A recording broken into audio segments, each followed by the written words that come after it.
everything we've discussed up to this point, you understand that there are different ways to work with influencers and the different ways to contact them and all of that. All right. So I've mentioned everything on how to go about this. The next thing I want you to keep in mind is the next thing I want you to keep in mind is how to go with the conversation. All right. So you simply go with salutation, you greet them and all of that, and then you ask for the price and a couple of details. And from there, you can actually go ahead and work with the influencer. So I'm going to bring out an example interaction I did with from previous video with an influencer I did in previous classes. All right, so it's pretty much an old conversation. It's actually very simple. It's not all that detailed, but it should give you an idea of how to work with an influencer, whether it's a personal influencer or or it's a team slash main page. All right. So as I said, the first approach for a personal influencer and team slash main page is usually different. So this is a team page. So I started with the very simple approach, promo rate, and all of that. As you can see, the influencer simply asked me the price, story, and all of that. All right, the price for each of their promos. I quickly went ahead and asked for the story views, how many story views they get on an average, and the influencer mentioned 15 to 20k story views, which is pretty good for a story view, right? Story views of 15 to 20k is very very good, and it will help you determine whether or not the influencer is legit or not. Now, let me point this out. Usually, the good influencers have good story reach. All right, good influencers have really good story reach. Now, if you have a lot of fake followers, they are not going to be viewing your story, they are not going to be interacting with your post. At most, a lot of people who are fake influencers might end up buying likes and comments, but it's difficult to buy story views, of which I believe is almost impossible. So, getting an idea of how much story views they have will determine whether or not the influencer is actually a real influencer or a fake influencer, right? So, keep that in mind. It can help you as you go on with your journey. So the I did ask a couple of questions. As I said, you want to ask questions like the price, location, that's audience demography, their statistics. All right. So some of them will actually agree to send it to you. Some of them might feel insecure and might not actually send this to you. But it's actually it's if it's possible that they can send it to you, yes, you try to get it to know how much you might be able to make out of the influencer, right? So I did ask a couple of questions. I asked for the price if I just needed a story or a full feed post, and then it mentioned the individual prices and all of that. And then, of course, I was trying to negotiate to see if I could get a better price. All right. So, as I said, this is an example message. I did not actually work with this influencer. I just used it as an example from previous classes I've had in the past. All right.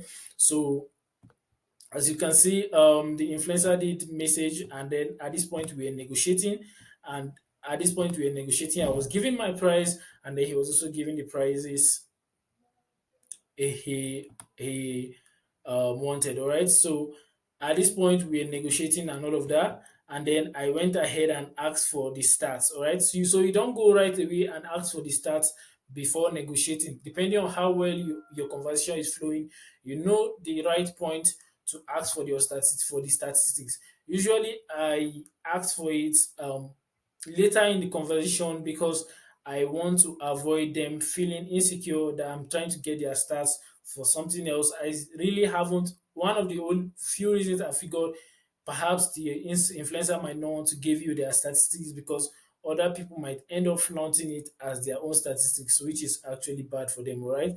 So as you can see, it sent me a couple of stats, and then I was able to see how how much um how much interaction you get from the stars. All right. So this is just an example approach. All right. It's just an example approach to how you can actually communicate with the influencer.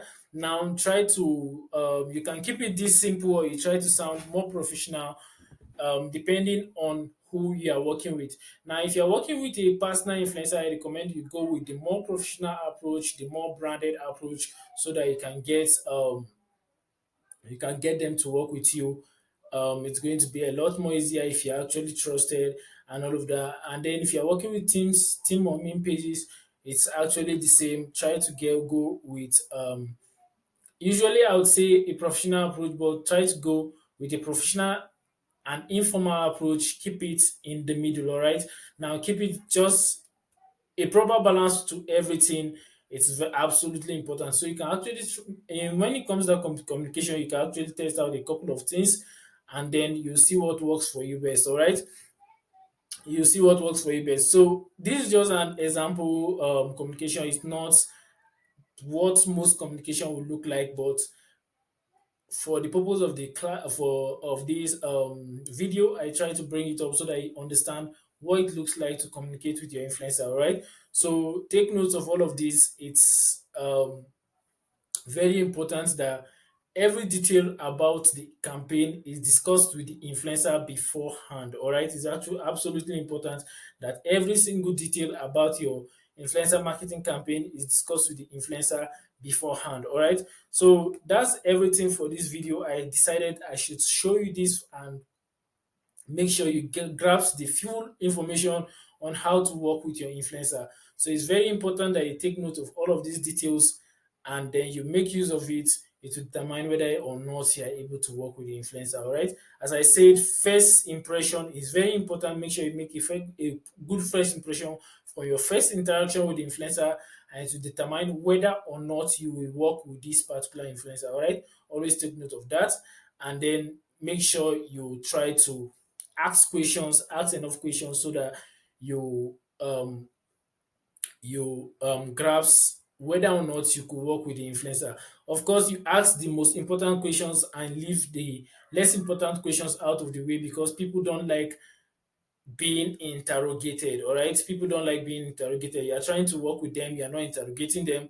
So you don't ask, you try to, as much as possible, not to piss them off with too many questions. All right, so just ask the most important questions that you are going to be needing, the details on the demography, stats if possible, the audience and engagement, and all of those few things you are going to write. You are going to need, as much as possible, you can determine the engagement on your own. So you just ask for their audience demography and stats, prices, and a couple of things you might actually need. Of course, you are going to be asking how their preferred payment method and all of that, depending on which method you are actually going to work with, if it's an affiliate deal or a free product or a pay per post deal. You always make sure you take note of all of these before you contact the influencer. All right. Always make sure you've made up your mind which method you are going to be working with before you contact the influencer. It's very important that you're able to lead the communication with the influencer, and then you're able to negotiate with them to the terms that are most suitable for both you and the influencers. All right. So that will be all for now. And then I'll see you in the next video where we'll talk about other details on influencer marketing. All right, so that'll be all for now.